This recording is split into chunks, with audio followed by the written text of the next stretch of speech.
ការពីមិនសាមញ្ញគឺយើងសិក្សាទៅលើលំហាត់ទី1និងលំហាត់ទី2ឥឡូវយើងចូលដល់លំហាត់ទី3នៅក្នុងសៀវភៅពុំរបស់យើងបាទអញ្ចឹងលំហាត់ទី3គឺគេឲ្យគណនាបាទអញ្ចឹងបើគេប្រើពាក្យថាគណនា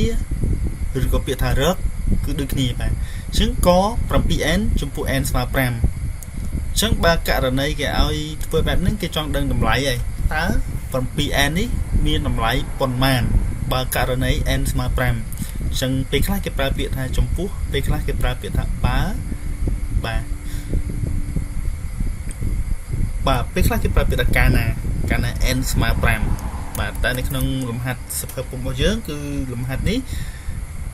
គឺគេប្រើពាក្យថាចំពោះអញ្ចឹង 7n ចំពោះ n ស្មើ5ថាយើងដោះស្រាយដូចមិនដេចបាទអញ្ចឹង 7n អូខេ 7n អញ្ចឹងយើងបានសិក្សាហើយ 7n គឺមានន័យថា7គុណនឹង n ឬក៏យើងអាចទៅសេថា n បូក n ចំនួន7ដងក៏បានដែរបាទអញ្ចឹងគឺ7គឺយើងគុណនឹង n បាទយើងគុណឲ្យ n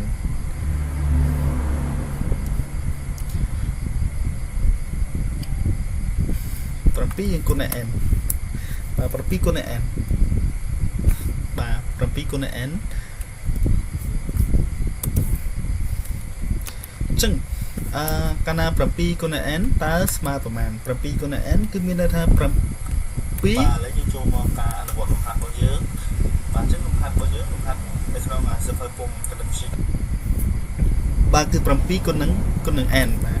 2n គឺ7គុណនឹង n ប៉ុន្តែ n របស់យើងគេឲ្យប្រមាណ n របស់យើងអញ្ចឹងដោយសារតែ n របស់យើងគេឲ្យ5អញ្ចឹងមានន័យថា7គុណនឹង5ព្រោះ n គេឲ្យយើង5អញ្ចឹងគឺ7យើងគុណនឹង5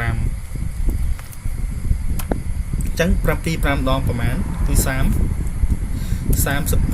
បាទ7 5ដងគឺ35បាទអញ្ចឹងចម្លើយរបស់យើងគឺ7n គឺស្មើនឹង35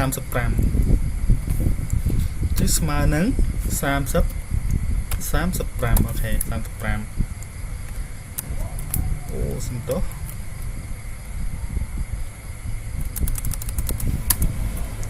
បាទជិះឆ្លើយថាម៉េច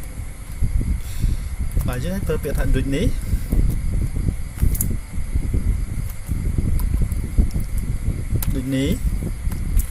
បាទដូចនេះ7n បាទ 7n ចំពោះ n ស្មើ5ចំពោះ n ស្មើ5គឺតម្លៃមែនគឺមានតម្លៃ30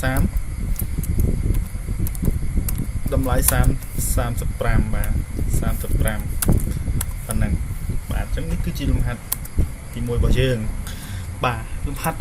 ខបាទយើងចូលលំហាត់ខតើខគេឲ្យធ្វើអីអញ្ចឹងយើងអានលំហាត់របស់គេសិនលំហាត់ខបាទខក៏ដូចគ្នាដែរនេះខគឺគេថាម៉េច 8a ចំពោះ a ស្មើ3អូខេ 8a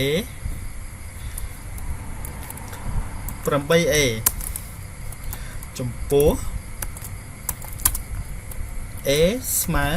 3អូខេអញ្ចឹងគឺយើងធ្វើដូចគ្នាអញ្ចឹងយើងបាននេះគេបានដូចគ្នាដែរ 8a តើ 8a ស្មើប្រមាណ 8a គឺស្មើនឹង8គុណនឹង a ចឹងណាបាទគុណនឹង a 8គុណនឹង a ឬក៏ a បូក a ចំនួន8ដងក៏បានដែរបាទអញ្ចឹង8គុណនឹង a ដែលហៅថា a យើងស្មើប៉ុន្មាន a យើងស្មើ3អញ្ចឹងមានន័យថា8គុណឲ្យ3អូខេ8គុណឲ្យ3អញ្ចឹងយើងបាន8គុណនឹង3តើ8 3ដងប៉ុន្មាន24បាទទីចម្លើយវាគឺ24នឹងឯងបាទអូខេ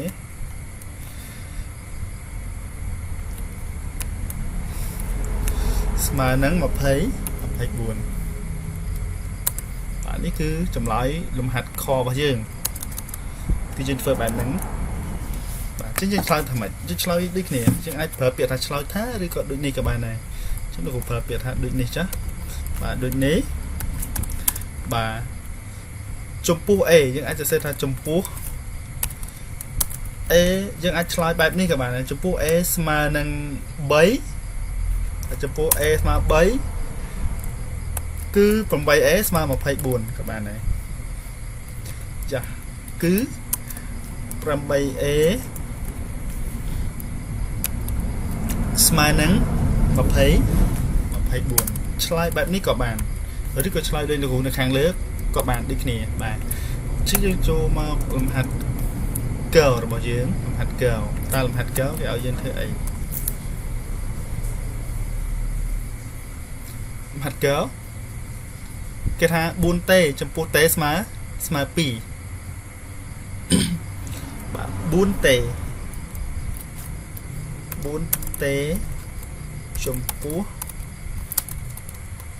ចំពោះt ស្មើ2គឺយើងអនុវត្តដូចគ្នាបាទអញ្ចឹងយើងអនុវត្តដូចគ្នាគេបានអូខេគេបានអីគេបានដែលហៅថា 4t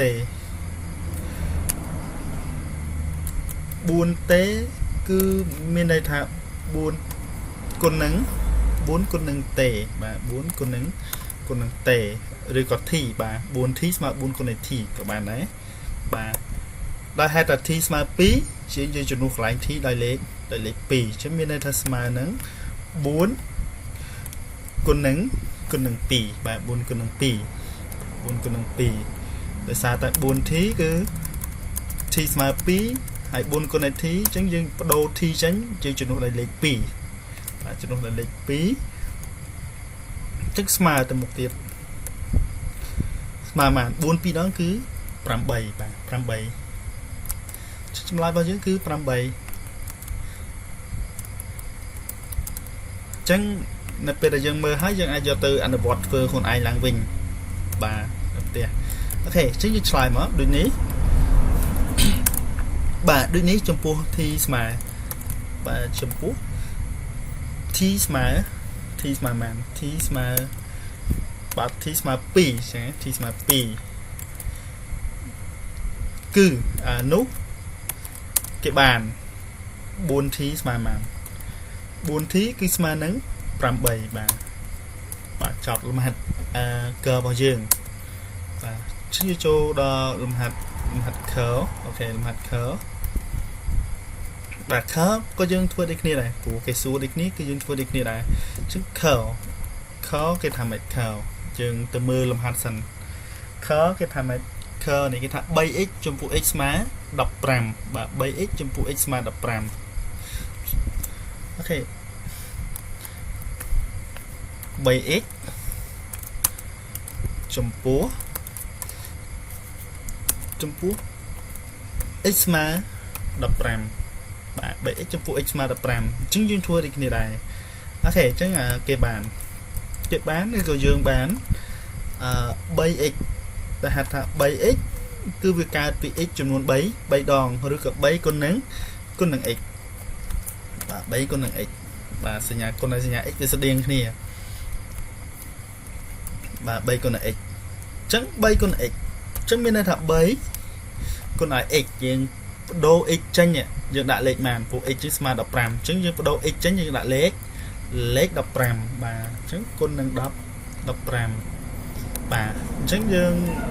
គុណមើលតើយើងឃើញប្រមាណយើងសាកគុណយើងបើយើងអត់ច្បាស់យើងគុណខ្លួនឯងគុណដៃបាទគុណឲ្យចាំយើងទៅសេចូលបាទអញ្ចឹង3គុណនឹង15តើចម្លើយប្រមាណ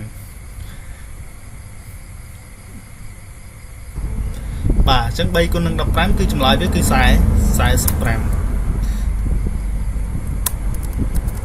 បាទយើងអាចធ្វើប្រមាណវិធីនៅក្នុងសភៅរបស់យើងមកយើងនឹងឃើញហើយអញ្ចឹងយើងអាចគុណយកមកគុណបាទពីខ្ទង់រាយមក3 5ដង15សេលេខ5ប្រើទុក1 3ម្ដង3បូក1គឺ4បាទអញ្ចឹងយើងបាន45អញ្ចឹងយើងឆ្លើយដូចគ្នាដែរឆ្លើយថាក៏បានដូចនេះក៏បានបាទដូចនេះចំពោះ x ស្មើ15នោះបាទនោះអីគេនោះ 3x ស្មើនឹង45 45បាទគឺស្មើនឹង45នេះជាចម្លើយរបស់វាអញ្ចឹងដោយសារលំហាត់របស់យើងគឺមាន4លំហាត់អញ្ចឹងលោកបញ្ចប់ត្រឹមប៉ុណ្ណឹងសម្រាប់លំហាត់ទី3នៅក្នុងសៀវភៅពុំរបស់យើង